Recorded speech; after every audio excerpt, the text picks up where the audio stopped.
I also feel कि जो hype आप दोनों को एनिमल के बाद मिली ना, इट हैपेंड बिकॉज लोगों को आप दोनों की केमिस्ट्री अच्छी लगी. जी.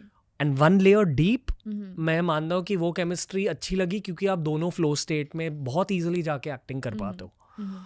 There was some magic that came through.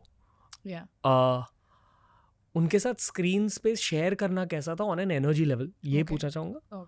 और फिर ये पूछना चाहूँगा कि क्या जो मैं कह रहा हूँ आप सही मानते हो या गलत? 100% सही मानती हूँ. I think it makes a huge difference. It makes a huge difference.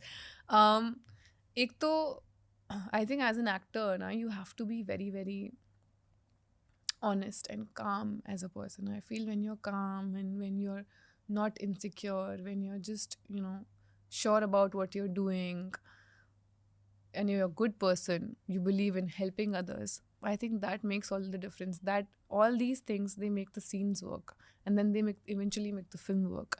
And I felt that with him because I think मुझे याद है मेरा एक सीन था, और कन्फेशन सीन, जब मैं सच बताती हूँ कि I'm actually his girlfriend and this and that.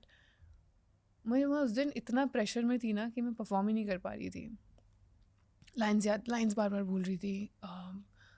एक बड़ा स्टार जिसको आपने हमेशा एडमायर किया है, he standing in front of you and you have to perform the scene with him.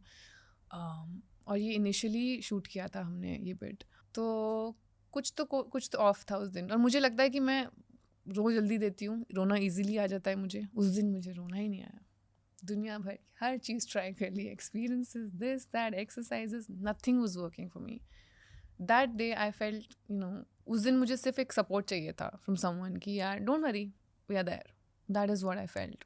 कि there was at no point किसी ने मुझे आके बोला कि यार what is this, you are wasting time, और क्या चल रहा है यार, मतलब वी गॉट हरी अप. क्योंकि उस दिन 4 सीन्स और शूट करने थे. हम we ended up doing that one scene.